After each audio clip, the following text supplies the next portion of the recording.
Okay, 3, 2, 1, let's jam. Hi, how y'all doing today? No ASMR voice this time, sorry. Because I have a special guest star with me today. Say hello to Hayden. Hello, it is I, Hayden. I will be providing your ASMR voice instead. No. I think by the end of our discussion, we'll probably just be shouting at each other. So most likely, yeah. The ASMR will go a little off the rails. Indeed. So what are we looking at today? Today, we are looking at some drawings I've been doing for the past couple months, I guess. I'd say this one that I was starting with, drew back in May-ish. Wow, nice. And these are concept arts for a story that you and I were kind of toying around with. We were thinking about doing that animation project, remember? Eden Quest. Yes, the fifth Eden Quest. Yes. To avoid any copyright problems. Ah, yes. One of many. Yes. Which actually kind of helped factor into the story a little bit, because I was like, okay, well, maybe there's like multiple Eden quests. Like they send out, these quests every few years to find whatever Eden is, the Garden of Eden or the Spaceship of Eden or whatever it's going to be. Yeah, you're going to like toy with like sort of a cycle thing going on with it. Yeah, and like, of course, since this is the one we're following, this is the one that actually finds the place, or maybe nobody ever returns. So we find out why. Very mysterious. Yeah. So looking at this fella you're drawing here, Yeah. Two things. One, he has very stylish cap. Ah, thank you. And two, I really like the colors that are going on here with the blue and the sort of bronzish tan color, and like the purple especially. I really like the purple. Thank you. I was trying to design this character with more sort of synthwave, vaporwave colors, because I was kind of going through a phase. As you do. Yeah, as I do. And just wait till you see what my next phase is. Oh boy. Anyway, yeah, so I wanted to do, sort of these cyber colors, but like put it in sort of a natural, one of my greatest influences on all of my storytelling and art is Bionicle. So yes. I wanted to do something like, how that's like these biomechanical characters on this like native island, and they're kind of like, tribal and stuff. So it's a really neat clash of genres. I wanted to try to do something like that. So we got like this, sort of desert post-apoc thing, but everybody's sort of like synthwave looking, I don't know. Yeah. Well, like, you don't see that color palette a lot when it comes to like the desert and stuff. It's that most of the time you see like beige and stuff like that. Yeah.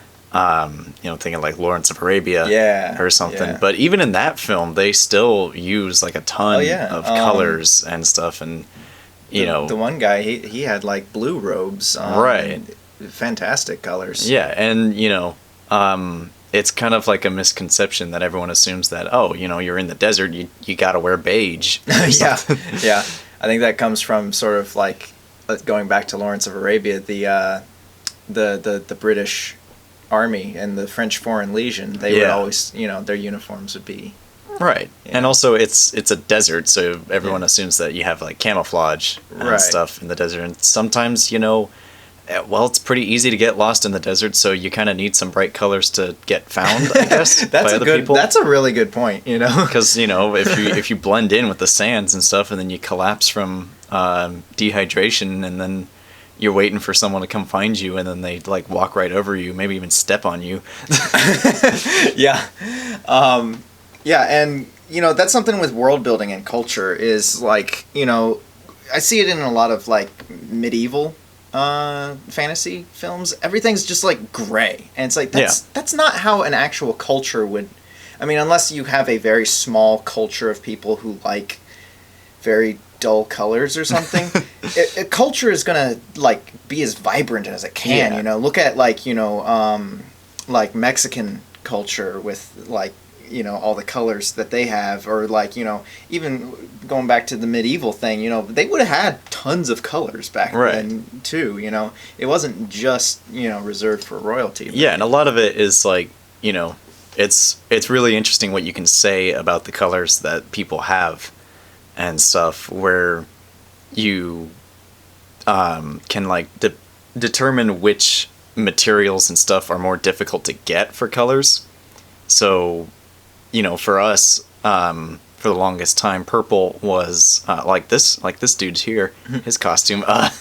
Purple was like a sign of royalty and stuff because it was difficult to get and to make and stuff. But, you know, depending on whatever society you build, you know, you can kind of work in like what different materials and stuff are important to these people. And the resources, what you have access to, really helps that too. And it helps with the world building. So if like everybody is wearing purple, then wow, they've got purple resources. That helps with the world building. But like you were saying with royalty, that's what I was kind of trying to do with this character also, kind of, you know, besides the sort of cyber aesthetic, you know, like maybe he was from outer space or something. I don't remember exactly, but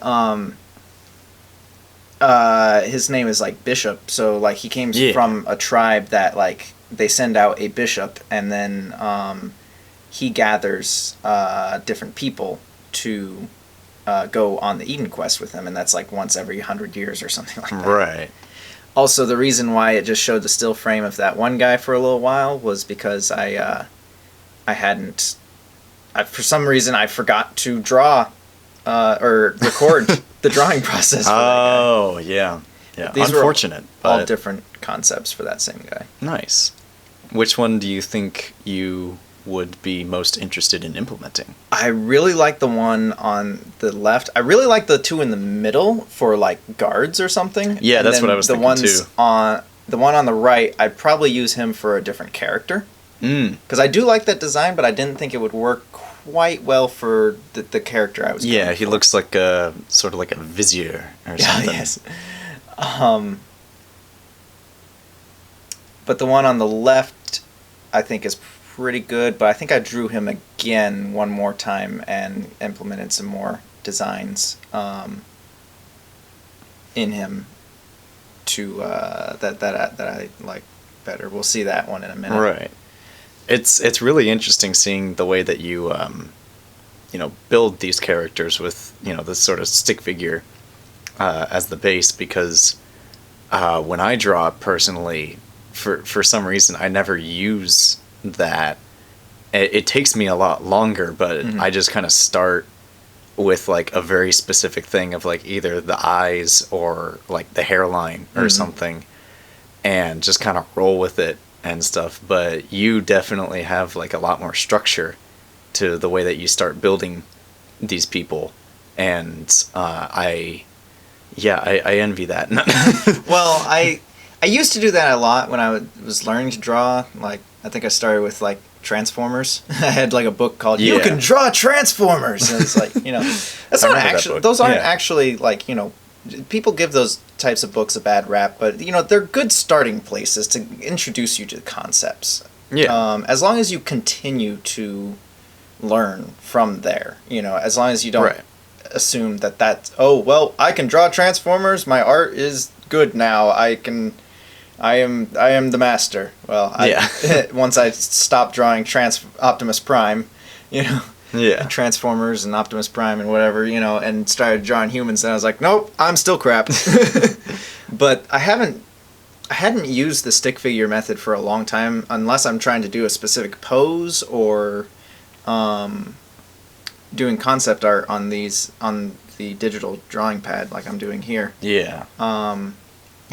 There's some Photoshop was wigging out, so I was playing with that a bit. It's interesting because I noticed you shrunk the dude's legs to be more proportional with his body. That is something, as you know, as someone who draws very casually, just on you know, just regular pencil and paper and stuff. That is something I envy so much. Is I just want to take the little legs and stuff and just like shrink them just the tiniest bit so that they're in proportions and stuff, and then now I gotta erase the whole thing. Yeah, I really love doing work in a sketch pad, but number one, I can't record it. Oh, I guess I could record it, but it'd look a lot weirder. Well, yeah. Number two, I never really got into like coloring for some reason, so yeah, me neither. I like doing coloring in here. Right, and I'm sure there's a bunch of art people watching this that are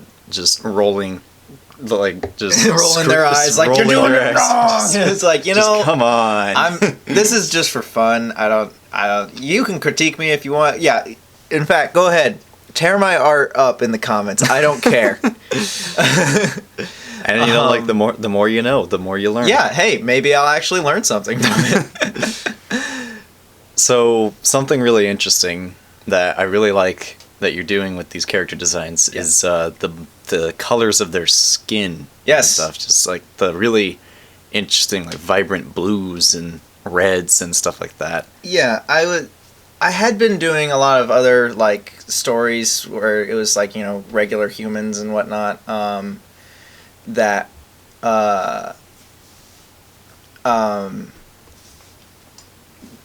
you could cast, you know, actors to do it in real life or whatever, but I was always like trying to figure out, all right, well, what race should I make this person? Why are they that race? You know, like, are they going to be, you know, African American? Are they going to be Caucasian, you know, Native American, Latino, whatever, you know? And I'm like, I just want to draw, man. I don't want to. That was another reason I didn't like color some of it. It's like, I just want to draw, man. I don't want to have to, like, I don't know, like, please social, you know, I never try to please social norms anyway, but I am not racist, by the way. You know, it's always important to think about that and stuff, but also it's really good that... Again, world building. Well, that, but also it's really good to kind of play to the medium as well, that, you know, since you're drawing this and stuff, you can make someone just blue. Yeah. Because like, why not? It's a cartoon. He's blue. Why? I don't know. I don't want to make him... I don't want to choose like a race for, so he's blue.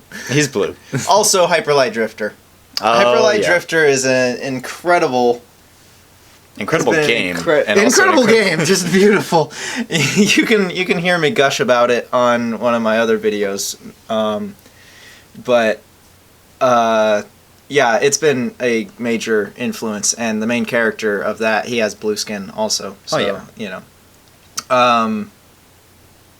Also, I really like this robot arm.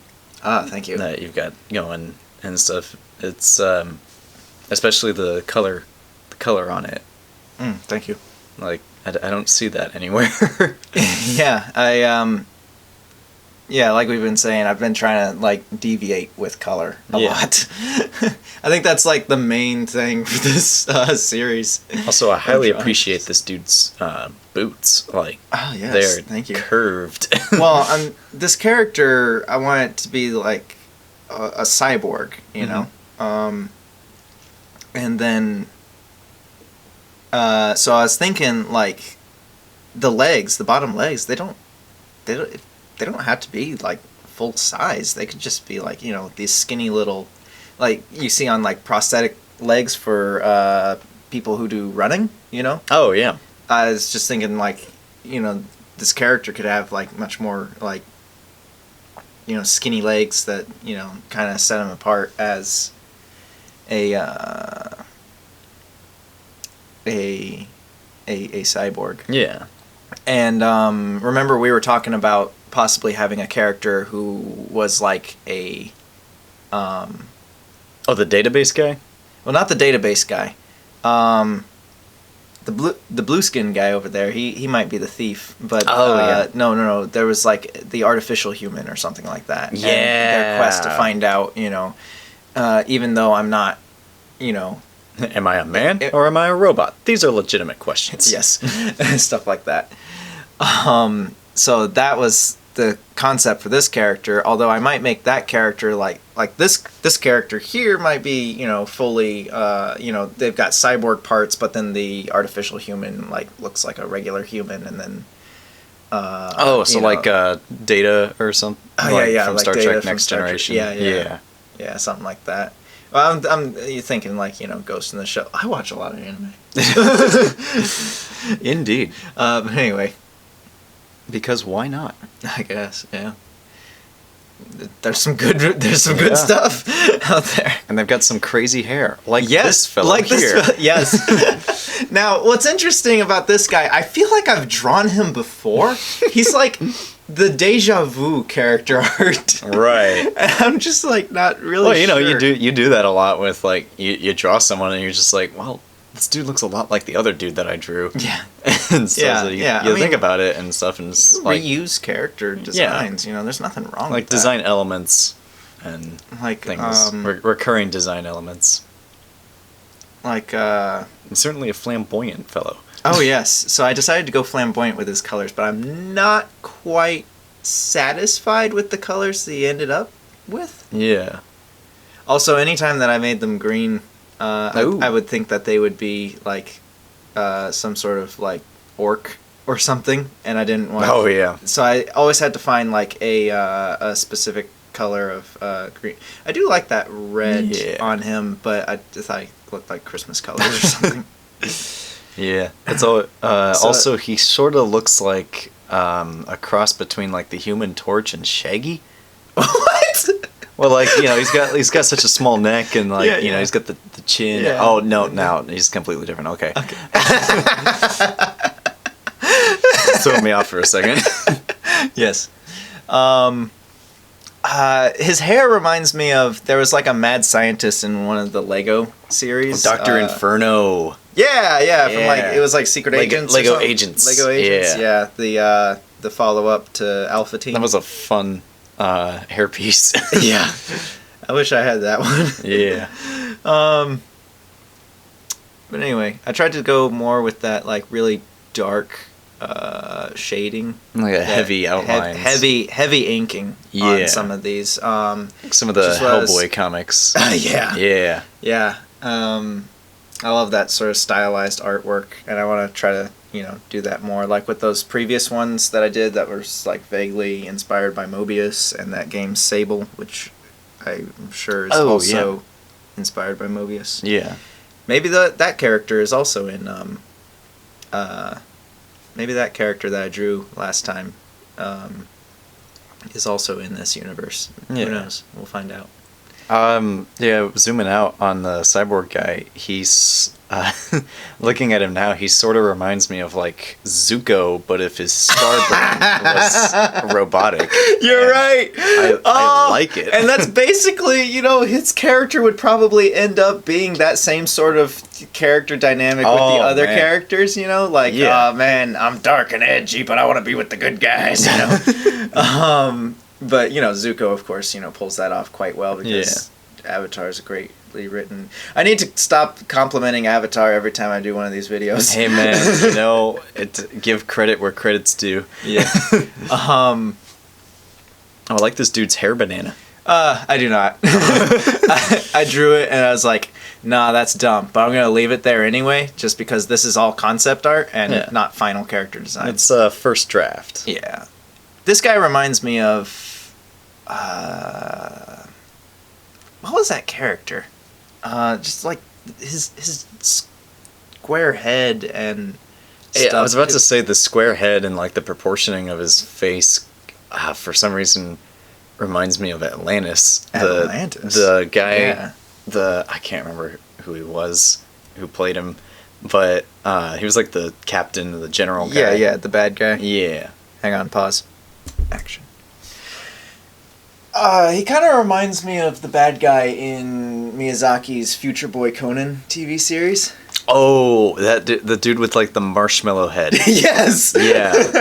He kind of reminds me of him. Yeah, man, what was his name? I don't remember. He looked like Muska from Castle in the Sky. Which like it's weird watching that show and like seeing the similarities between Castle in the Sky and Future Boy Conan. Yeah. And there's kind of like echoes of future projects in that, and it's pretty neat. I mean, even the main characters are similar to the main characters in Castle in the Sky. Yeah, I mean, like, you know, go give it a watch if you haven't. It's it's a really good show. Yeah. Really cute. Good for any Miyazaki fan. Good vibes. Anyway, theme song. Watching the intro always makes me smile. It's because they're smiling so much. It's just like ah. They're smiling and it's happy and they're the kids and the fun. Also, but just because it's a kids show, it doesn't mean it doesn't tackle dark themes. You know, like first episode, spoiler alert: there's somebody who dies. Oh no. Anyway, yeah. So do you have like, when you're picking out the colors and stuff, do you have like thoughts about, what like species these characters are, or like any predetermined notions about like cultures or anything that these sort of characters fall into? It really crops up as I'm drawing it. Like the more detail I add, unless I'm like the guy on the left with the blue skin. Yeah. I had designed him because I wanted him to sort of be a thief character, because I was thinking that could be like the start of the story is Bishop comes into town and then meets this thief he has to work with to get the clue to where he has to go next or something like that, and then the thief hangs around him and goes on the quest with him and sort of, you know, has a positive character arc or something like that, you know. So that kind of informed his design, because I wanted him, you know, sort of like, I just realized that subconsciously I was probably influenced by Rat Trap from Transformers Beast Wars. Oh yeah. But you know, he kind of scampers around, gets in and out of places and stuff like that, you know. And such classic catchphrases as "We're all gonna die." Yes.